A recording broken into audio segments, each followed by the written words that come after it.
Olá! Provavelmente você já chamou alguém de hipocondríaco após olhar a sua gaveta de remédios ou a pessoa comentar assim: "Ah, meu Deus, eu vou morrer com essa dor de cabeça", né? Eu já fiz isso. Mas aí eu te pergunto, o que é esse conceito de hipocondria e ao longo da história sempre foi classificado desse mesmo jeito, né? Por uso excessivo de remédio ou sentir dor de uma forma muito aumentada? E por que pessoas como Charles Darwin, Charlotte Brontë, Marcel Proust eram considerados hipocondríacos? Vamos saber? Toca a vinheta.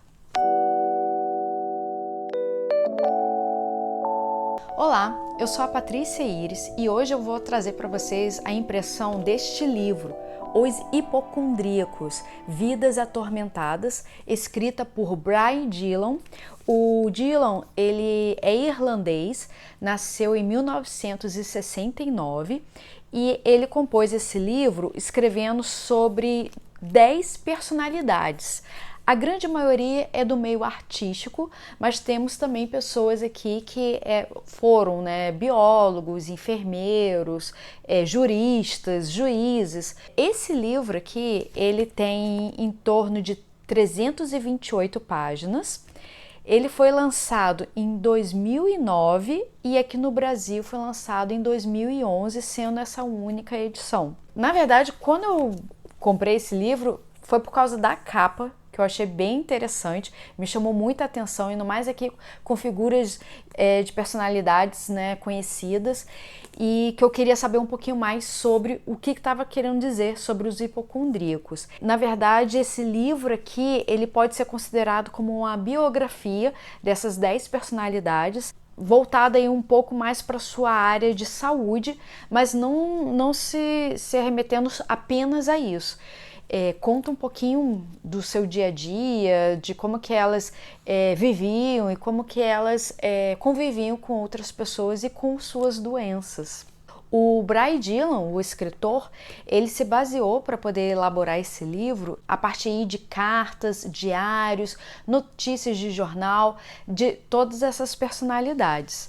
Ele citou que poderia escrever sobre outras personalidades também, mas não entrou em detalhes porque não escreveu. Acho que talvez era até para não ficar muito longo ou até por falta de mais informações precisas.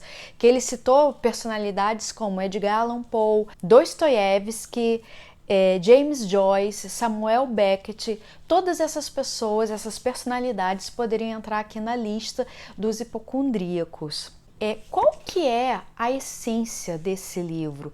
Basicamente é sobre contar a evolução da hipocondria a partir de figuras históricas ao longo aí dos séculos, desde do século XVII até os tempos atuais. Ou seja, teve uma evolução, teve uma alteração dos conceitos ao longo dos tempos. Uma outra questão aqui que ele cita também no início do livro é o seguinte: a hipocondria, na verdade, é uma ansiedade em relação à saúde. E geralmente os hipocondríacos são pessoas que se conhecem muito bem, sabem que tem alguma coisa errada no seu corpo, só que não conseguem descobrir o que. Mas uma outra questão também interessante, até o ensaísta Montaigne, do século XVI, ele faz um ensaio relatando sobre essa questão da força do pensamento, que muitas das vezes as pessoas acreditavam tanto que tinham uma doença que elas acabavam desenvolvendo. Ou seja, um pouquinho daquela questão da lei da atração, né? Você pensa tanto naquilo e que acaba se realizando.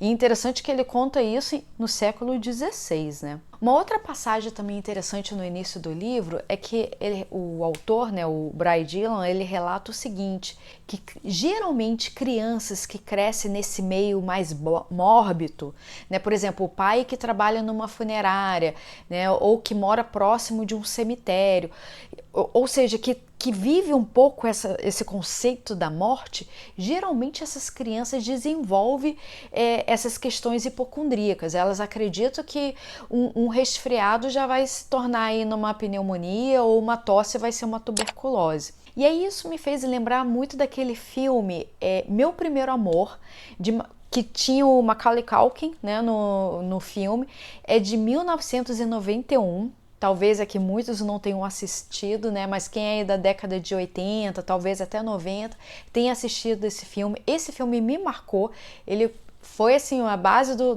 da minha vida aí, né, como criança, né? Com 11, 12 anos eu assisti esse filme, assisti ele praticamente todos os dias. E a personagem principal, né, a menina, ela morava com o pai e o pai era dono de uma funerária. E ela acreditava muito que ela tinha todos os tipos de doença. Então ela diariamente ia no médico dizendo que estava morrendo. Então relata bem o que esse livro quer dizer, né, sobre essa questão de crianças que vivem nesse meio. Uma outra questão aqui também é que esse livro, ele não é sobre a história da hipocondria. Ele é sobre a história de 10 personalidades hipocondríacas, tá? Então, assim, é só para poder deixar isso bem claro que ele não fala sobre a evolução da hipocondria. Ele fala sobre essas personalidades, né, como que eram relatadas e como que na época era julgado, né? Por exemplo, no século 17, 18, acreditava-se que estava ali naquele meio ali da parte de melancolia, depressão, histeria, que estava tudo no mesmo balaio. Uma outra questão também que é interessante é o título original em inglês desse livro, que é o seguinte: Tormented Hope, 9 Hypochondriac Lives, ou seja, esperança atormentada, 9 vidas hipocondríacas. Mas eu comentei com vocês, né, que eram 10, né? Bem, são 10. Só que o título fala de 9, né? Mas na verdade é o seguinte, que a última vida, que fala aqui sobre o Michael Jackson, ele não entra em muitos detalhes, então é como se fosse um extra. Ele vai falando, né, um pouco aí da biografia aí dessas figuras históricas, e quando chega na parte do Michael Jackson, ele comenta rapidamente só alguns pontos que considera o Michael Jackson também como um hipocondríaco, tá? Seguindo para a nossa primeira figura histórica, né, que é o James Boswell. Vou até aqui mostrar para vocês uma questão interessante desse livro, que é o seguinte: para cada figura, né, para cada personalidade tem o desenho, né, da pessoa e o seu título, que é também interessante. Por exemplo, esse aqui é A Doença Inglesa de James Boswell. Mas quem foi o James Boswell, né? Ele foi um biógrafo e jurista escocês. Ele viveu entre 1740 a 1795 e um dos grandes feitos dele foi escrever a biografia do Samuel Johnson, que inclusive o Samuel Johnson também sofria de hipocondria, tá? Então é bem interessante também isso. Ele era biógrafo e também escreveu de uma pessoa que também tinha seus problemas aí psicológicos, um pouco, né, mentais e tal. A questão do Boswell é que ele foi diagnosticado com doença nervosa, né? Mas na verdade, assim, ele sempre se sentia gripado, sempre se sentia com dores estomacais, sempre estava indisposto, e os médicos não conseguiam relatar, né, e diagnosticar o que ele estava sentindo. Aqui tem até uma passagem na página 48 que fala um pouquinho sobre o sentimento do James Boswell em relação à sua vida, em relação à sua saúde. Ele comenta o seguinte, ó: a verdade sobre mim é que por volta dos meus 17 anos tive uma doença muito grave. Eu me tornei muito melancólico. Imaginava que nunca me livraria dela. Desisti de mim mesmo à medida que me devotava ao sofrimento. Cultivei uma forma bastante sombria e estranha de pensar. Estava muito ressentido por ser inútil na vida. Forte isso, não? Uma das questões que os amigos da época falavam com Boswell era o seguinte: para poder tentar ajudar nessa melancolia, nessa sofrência que ele tinha, eram duas coisas. Uma era manter um diário, escrevendo assim detalhadamente sobre sua vida. Então era para ele colocar tudo ali nesse diário, né? Os seus horários, suas tarefas, o que ele tinha que fazer ao acordar, o que ele tinha que fazer no final do dia, né? Então assim, era para ele manter esse diário junto com ele, colocando todas as suas impressões, seus sentimentos. Por isso até que é uma dessas pessoas que estão aqui relatadas nesse livro, né, por causa dos seus diários, que temos acesso para poder entender um pouquinho mais sobre sua personalidade. Agora, o segundo ponto, que é muito estranho, que era para poder ajudar, né, na sua doença, na sua pseudo-doença, era corromper uma holandesa. Bem, talvez isso tenha ajudado ou não. Pelo visto não ajudou muito, porque ele continuou com a sua neurose, né, pelas doenças até o fim da sua vida. Então aqui tem muito mais coisas que eu poderia estar falando para vocês sobre ele, mas eu vou deixar aqui só esse gostinho para vocês poderem ficar com essa curiosidade e ler um pouquinho mais sobre sua vida. Seguindo para a segunda pessoa, né, segunda personalidade, e essa personalidade foi um dos motivos de eu ter comprado o livro também, além da capa que eu gostei, né? Mas foi aqui a Charlotte Brontë. Aqui no título é Charlotte Brontë, uma pessoa um pouco nervosa. Só para poder lembrar, né, quem foi a Charlotte Brontë, não sei se vocês já ouviram falar, né, sobre Jane Eyre, né, é um dos livros mais famosos dela, tem filme também. Ela viveu entre 1816 até 1855. Ela morreu com 38 anos e estava grávida. Triste isso, né? Na verdade, a história da vida dela não é muito fácil. A Charlotte, ela tinha também suas irmãs, até o pessoal fala muito, né, as irmãs Brontë, né, que era Emily Brontë, que escreveu O Morro dos Ventos Uivantes, e a Anne Brontë, que escreveu A Moradora do Wildfield Hall, né, que são livros também muito famosos e que vale muito a pena ler. E essas suas irmãs, né, na verdade, quando a Charlotte tinha 9 anos, ela perdeu 2 irmãs pela febre tifoide. Não preciso nem falar muita coisa sobre isso, né? E então as 3 irmãs, né, a Charlotte, a Anne e a Emily, já se sentiam muito tristes pela perda dessas 2 irmãs. Com 19 anos, a Charlotte foi mandada para o internato, mas não para estudar, e sim para ser professora. E ela descobriu que ela odiava dar aula, né? Na verdade, o que ela queria era poder escrever. Ela tinha uma necessidade, uma vontade muito grande de escrever. E como ela estava dando aula, ela não conseguia ter esse tempo essa questão da criatividade, né, para botar no papel tudo que ela estava sentindo. Então isso ela sentia muita frustração. E aí ela até escreveu para um poeta falando sobre essas questões, que ela queria largar tudo para poder ser escritora. Quer saber o que ele disse para ela? É até um pouco triste, tá? Isso está relatado na página 65. Deixa eu ler aqui para vocês o que ele disse para ela em carta. Olha só. A literatura não pode ser a ocupação da vida de uma mulher. E não deve. Quanto mais a mulher se engajar em suas obrigações reais, menos horas vagas terá para isso, mesmo com uma realização e um dote. Bem machista isso, não? Imagina como que ela ficou frustrada recebendo a carta de um poeta que ela admirava, jogando um balde de água fria, né? Mas um dos livros que a Charlotte escreveu, né? Eu já até comentei aqui com vocês, né? A Jane Eyre, né? Esse livro aqui vale muito a pena ler. Se você não tiver muita paciência para ler, apesar que eu não recomendo, eu recomendo realmente ler. Pode assistir o filme. O filme é próximo do que está escrito. E uma das passagens, uma das nuances da Jane Eyre é a vida da Charlotte Brontë. Ela colocava muito da sua vida nos livros. Inclusive esse aqui, ó, O Professor, é sobre uma passagem em que teve uma época que tinha um professor que ela era muito apaixonada, mas ele era casado, então ela não podia ter esse romance com ele. Então ela relatou um pouco isso nesse livro. Não é autobiográfico, tá, gente? É uma ficção, mas que ela usou de bases da vida dela para escrever O Professor, então também vale muito a pena ler. Mas esse daqui, ó, o Villette, eu ainda não li, tá? Depois que eu li aqui Os Hipocondríacos, que me deu muita vontade de ler. O Villette é o que mais se aproxima dos sentimentos que a Charlotte tinha na sua vida.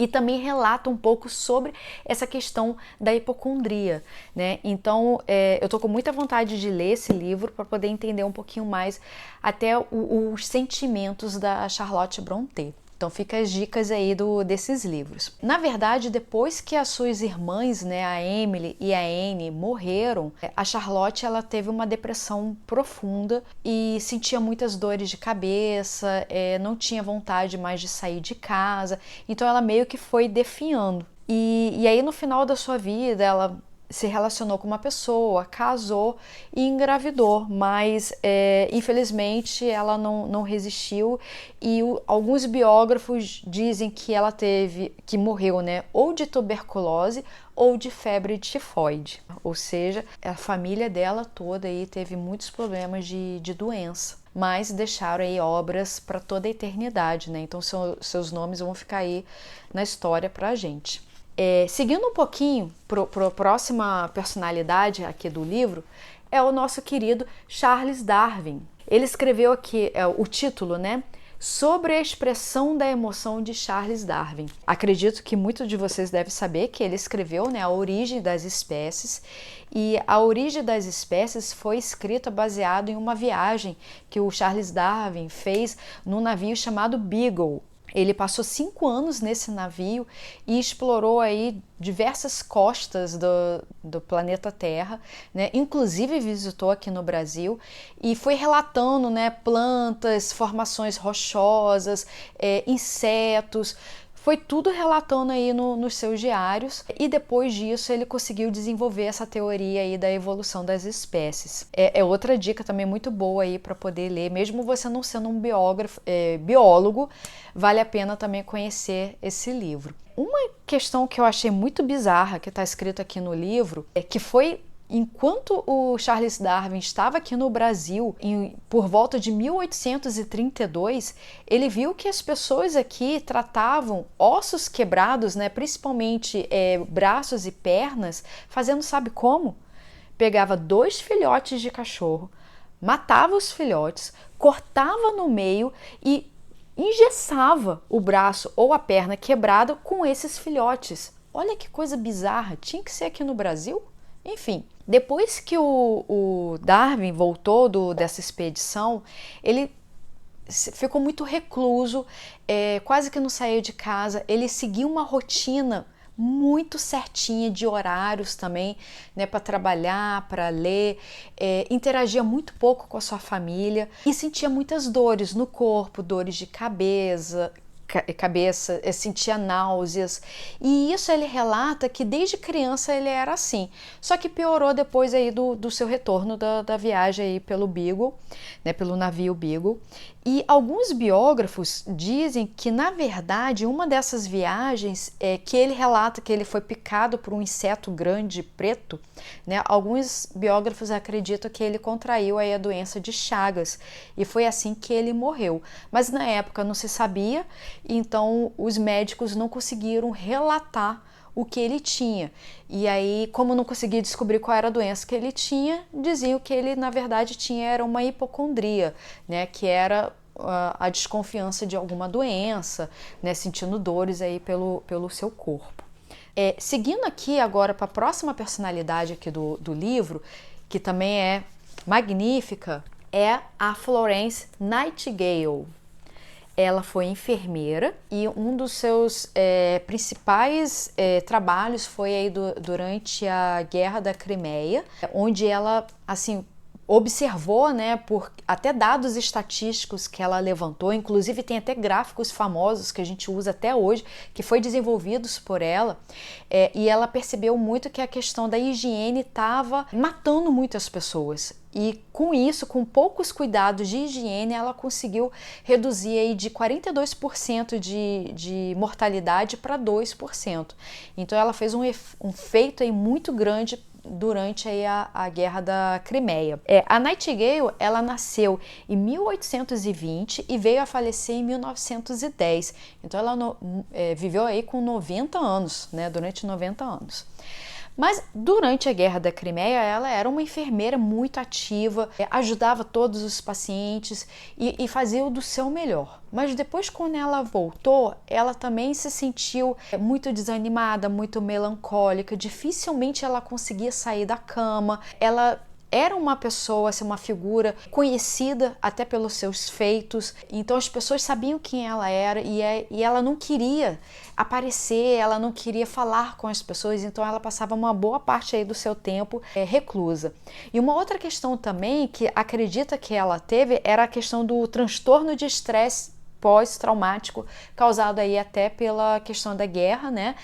Muitos dos soldados tiveram esse tipo de transtorno porque via muita desgraça, né? Então era muito difícil de se recuperar. Então, assim, ela vivia na sua vida, ela escreveu até um livro chamado Cassandra. Ele não tem traduzido, né? Infelizmente, é até difícil de encontrar mesmo em inglês, mas ela escreveu aí sobre também as questões da higiene e tal, mas quis viver aí depois da guerra da Crimeia bem reclusa, sentindo aí, né, uma fadiga, uma dificuldade até de andar. Às vezes quando ela saía até de cadeira de rodas, e não foi diagnosticado exatamente o que ela tinha. Então por isso que ela é classificada como uma das pessoas que tinha hipocondria, tá? Então as pessoas, né, seus biógrafos da época relatavam isso. Seguindo aí para uma próxima personalidade é a Alice James.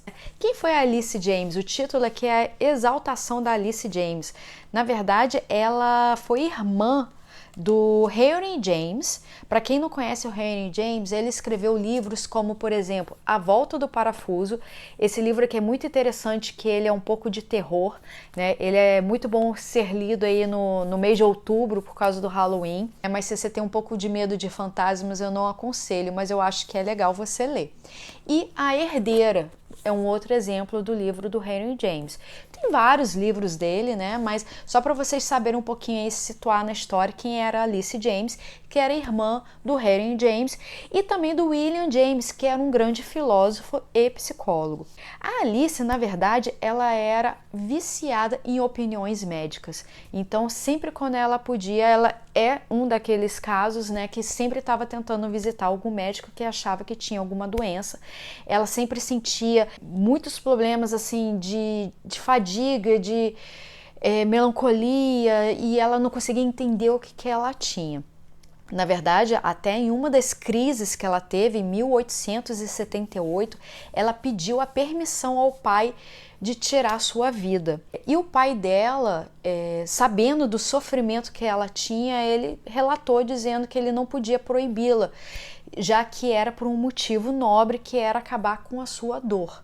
Só que depois que ela teve essa bênção do pai, ela viu que ela jamais poderia fazer isso, que ela teria que preservar a sua vida, mesmo sentindo tudo que ela sentia. Por fim aí da sua vida, que ela viveu aí apenas 43 anos, no último ano aí da sua vida, ela descobriu uns caroços próximos ao seio, descobrindo que era câncer, e naquela época não tinha cura. Então, depois que ela descobriu que aquilo que ela sentia era uma doença real, foi como se ela tivesse se libertado, e ela passou a viver bem até realmente morrer. Seguindo aí também para a próxima vida, que é do Daniel Paul Schreiber.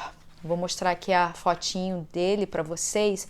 O Daniel Paul Schreiber, né, que tem até um nome estranho, aqui a fotinho dele, né? O título é Os Delírios de Daniel Paul Schreiber. Ele foi um juiz alemão muito bem conceituado, só que primeiro, ele teve um colapso nervoso quando ele estava aí no seu trabalho.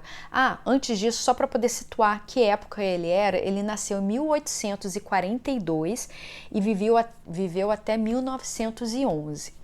Lá por volta de 1878 que ele teve esse colapso nervoso e foi internado numa clínica psiquiátrica, e depois disso ele não conseguiu mais se recuperar. Na verdade, assim, um pouco do histórico da família dele, o pai dele era muito rígido e queria muito a perfeição. Ele queria que os filhos tivessem corpos perfeitos, então exigia muito dos filhos. Na verdade, o pai também, ele era uma pessoa com problemas psicológicos, tanto que ele morreu em 1861 por consequências da depressão. Mas ok, o Daniel, ele na verdade foi até relatado aí por Freud, porque ele tinha uma questão um pouco peculiar, que ele acreditava o seguinte, que ele foi enviado por Deus para criar uma espécie perfeita da humanidade. E para isso, o corpo dele estava se transformando num corpo de mulher, para poder gerar essa nova raça humana. Então ele tinha paranoia, sofria de alucinações e inclusive em um dos momentos que ele estava um pouco melhor, ele escreveu um livro que a gente pode encontrar, ele está traduzido, que se chama Memórias de um Doente dos Nervos. Eu não li esse livro, mas eu tô com muita vontade de comprar e ler um pouquinho mais sobre ele, para poder entender o que uma pessoa doente escreveu sobre ele mesmo. Então, assim, ele passou, depois aí de 1878, ele vivia indo para o hospital psiquiátrico, voltava a ser internado, ele sofria de insônia, teve uma vez que ele tentou até se enforcar com lençol porque ele não conseguia dormir, a esposa dele que impediu. Aliás, a esposa dele era uma guerreira que estava ali muito do lado dele, ajudando, e foi uma força para ele. Só que ela morreu em 1907 e logo depois da morte dela, ele não aguentou e entrou aí, sucumbiu de vez, sendo internado no hospital e não saindo mais, né? Ele morreu no próprio hospital. Seguindo aí, gente, isso que eu tô falando para vocês é só o resumo do resumo, mas tem muito mais coisas e é muito interessante poder ler um pouquinho mais sobre essas vidas atormentadas, tá? E no próximo, que é um grande escritor também, é o Marcel Proust. Ele foi um francês, né, que escreveu o livro lendário Em Busca do Tempo Perdido, né, que é um livro aí em 7 volumes, de muito sucesso, dito aí como um dos melhores livros do milênio. Então vale muito a pena também conhecer a obra do Marcel Proust. E aqui o título é Marcel Proust e o Senso Comum. Só para poder situar aí na história, ele viveu de 1871 até 1922. Ele era francês, escritor, tinha condições muito boas. Tiveram diversos biógrafos que escreveram sobre a vida dele, mas uma biografia aí que é muito bacana foi escrita pela Celeste Albaret, que ela trabalhou com ele pelos seus últimos 10 anos de vida, e ela escreveu Monsieur Proust, Memórias de seu tempo com ele. Então ela relata aí sobre os seus sérios problemas com asma, e o Proust tinha um pai que era médico. E por causa disso ele acreditava que ele tinha um conhecimento suficiente para poder se automedicar. Então ele é um daqueles casos em que acreditava que poderia tomar o que ele quisesse. Então ele acreditava que para a asma dele ele precisava ficar recluso no quarto, queimando ervas, respirando aquelas ervas, e seu quarto não poderia ser limpo, muito menos poderiam abrir as janelas. Depois constatou-se, né, que para poder até tratar a asma, precisava exatamente do contrário, precisava de um ambiente muito arejado. Então assim, o Proust vivia recluso, vivia no seu quarto, enfurnado, ele se sentia muito debilitado e muito frustrado por não poder participar aí da Primeira Guerra Mundial. Então, por causa disso, ele acreditava que ele tinha que deixar um legado, e o seu legado foi o seu livro. No final da sua vida, ele morre, né, no quarto com a Celeste e o irmão dele ali juntos, e ele morre de uma forma muito pacífica, simplesmente olhando para os dois. Ele acreditava, né, que estava muito doente, que ele tinha seu problema de asma, tal, mas que ele tinha outras doenças que atormentavam, só que os médicos não conseguiam relatar. Tem muito mais coisa, gente, sobre ele. Vale a pena muito ler, principalmente se você já leu aí Em Busca do Tempo Perdido, saber um pouquinho mais sobre esse grande escritor. E aqui vai contando, né, um pouquinho sobre os seus momentos enquanto ele escrevia esse livro. Seguindo aqui para o próximo, é o Glenn Gould. É esse daqui, ó. O Glenn Gould, ele foi um pianista canadense, viveu entre 1932 e 1982, tá? Ele morreu com 50 anos. Quando você pesquisa ele na internet, o Glenn Gould, você vai ver que ele também era muito peculiar. Ele tocava o piano de uma forma muito estranha, que o pessoal achava até que ele estava fazendo um teatro, mas não era o jeito dele, né? Ele tocava muito próximo do piano, tal, e ele tinha umas particularidades que eram muito exóticas. Seguinte, ninguém poderia encostar nele, ninguém poderia apertar a mão dele. que ele acreditava que isso poderia danificar seus dedos e prejudicar sua música. E um relato até interessante que foi em 1959, um colega lá da empresa que ele foi fazer um concerto deu um tapinha nas costas, apenas isso, um tapinha. Nossa, pra quê? O Gold, ele achou que tinha deslocado o ombro, foi em 5 médicos diferentes, disse que estava tendo muitos problemas inflamatórios. No final das contas, engessaram o corpo dele todinho, ele passou um ano praticamente no hospital, sentindo muitas dores por causa daquele tapinha. Então, só para vocês verem um pouquinho como que era a personalidade dele.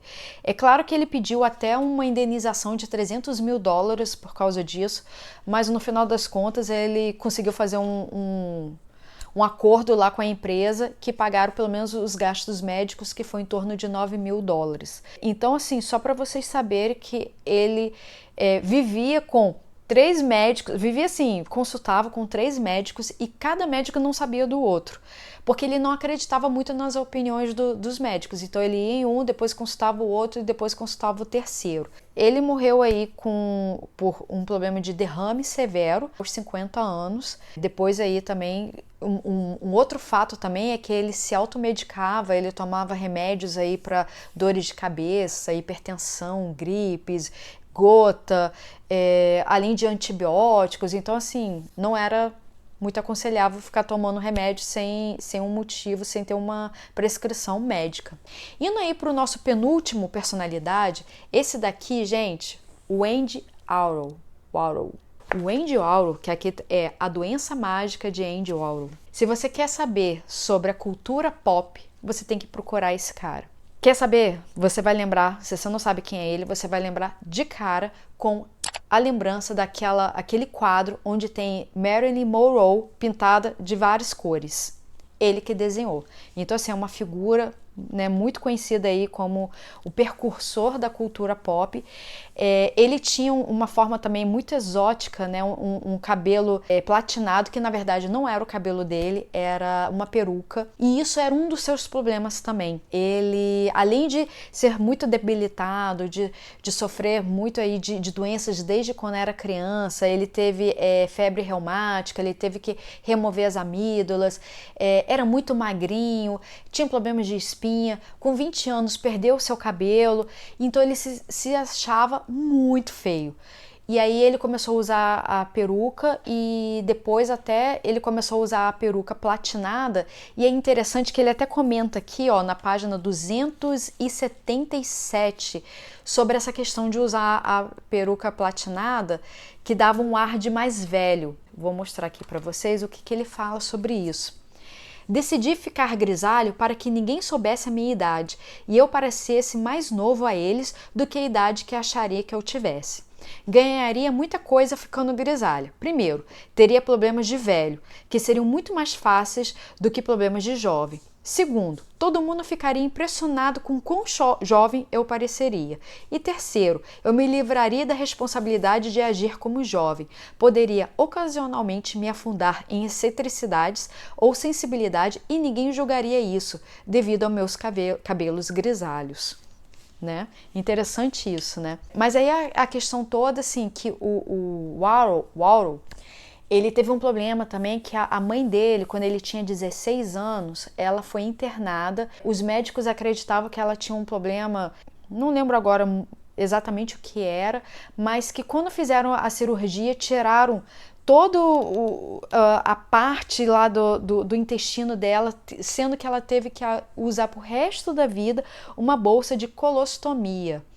Depois descobriram que não era nada daquilo, foi um baita de um erro médico. Então, a partir daquilo, o Warhol, ele teve muito medo dos médicos e não acreditava. E aí, um dos problemas também que ele teve, em 1968, Valerie Solanas entrou no estúdio dele porque ela era membro da Sociedade para Eliminar os Homens e atirou no Warhol. por qual motivo, eu não sei explicar. Mas é porque ela queria eliminar os homens e escolheu o Otto, que era um deles que ela queria eliminar. Desses 3 tiros, um acertou nele, o qual levou ele pro hospital. E a partir disso aí, ele teve problemas muito sérios ao longo da vida, causados aí pela vesícula biliar. Só que ele não queria tratar da vesícula, porque ele não queria voltar pro hospital, de forma alguma. Outras questões também, né? Ele achava que ele tinha tumor no cérebro. Na década aí de 80, né, que veio a questão aí dos problemas com a AIDS, ele se reclusou porque ele ficou com medo de pegar essa doença, né? Então ele não saía mais, não interagia mais. Ele tinha uma questão também assim, ele falava no telefone, se alguém ligava, espirrava do outro lado, ele desligava na mesma hora, achando que o espirro ia chegar até ele, né? Então ele tinha essas peculiaridades todas. Mas aí quando ele fez 50 anos, a vesícula biliar dele realmente estava no estado deplorável e os médicos falaram, olha, não tem jeito, é uma cirurgia muito simples, a gente vai ter que operar. Então ele estava muito nervoso, fez essa cirurgia, depois que ele acordou da cirurgia e viu que estava bem, ele até conversou com o pessoal e falou assim, vou ver se eu volto aqui para fazer um lift na minha pele e tal, e aí ele dormiu. Logo depois que ele dormiu, ele teve uma sobrecarga de adrenalina e morreu. O pessoal acredita que ele estava muito tenso e depois que ele acordou e viu que ele estava bem, ele relaxou. E aí o coração dele não aguentou. História triste, né? Com medo dos médicos, do hospital, e ele morreu exatamente por causa desse seu medo. Indo agora por último, que é o do Michael Jackson, como eu comentei para vocês que ia ser bem mais rapidinho, Michael Jackson e os 2 corpos do rei. Só para poder finalizar aqui, que muitas de vocês sabem um pouco da história do Michael Jackson, sabe que a infância dele também não foi fácil. O pai dele era uma pessoa muito severa e falava muito sobre o nariz dele, chamava ele de narigão, tal. E o Michael Jackson também sofria muito de problemas de espinhas e com isso ele não queria falar com as pessoas, ficava mais recluso também. Então, quando o Michael Jackson começou a chegar aí no seu auge, né, onde virou celebridade e tal, ele queria muito ser perfeito e tratar o seu corpo da melhor forma possível. E aí ele começou com uma neurose com seu nariz, resultando aí em 12 cirurgias plásticas, o que acabou danificando aí mais ainda o seu nariz e deixou ele muito ruim, assim, até psicologicamente. Então, acredita-se que ele tinha transtorno dismórfico corporal e o Freud até comenta sobre essa questão dessa neurose por nariz e classificando também como uma doença hipocondríaca, tá? Além disso, o Michael Jackson também era viciado em remédios e acredita-se que desses remédios foi até causado aí pelo acidente que ele teve quando estava fazendo o comercial da Pepsi, em que ele perdeu os cabelos, né? Que pegou fogo nos cabelos dele, né? Então, a partir daquela época, ele começou a tomar remédios e acredita-se que foi ali que foi o estopim para ele também se viciar em remédios, né? Inclusive para remédios para dormir, que foi até um dos motivos aí que levou o óbito aí do Michael Jackson. Pessoal, ficou longo esse vídeo, tá? Mas é porque esse livro aqui tem muito contexto, ele fala muito aí sobre essas 10 personalidades que vale a pena aí conhecer um pouquinho mais e em paralelo sobre ao longo aí dos séculos sobre a hipocondria, tá? Então eu vou deixar aqui essa super dica aí para vocês. É um livro super fácil de ler, é gostoso de ler. A gente tem hora que ri, tem hora que se surpreende, tem hora que se emociona, tá? Então fica essa dica para vocês, tá? Até a próxima, um abraço. Não esqueça de curtir, deixar seus comentários, ativar o sininho e se inscrever no canal para continuar acompanhando aí as dicas dos livros aqui desse canal. Um grande abraço, até mais!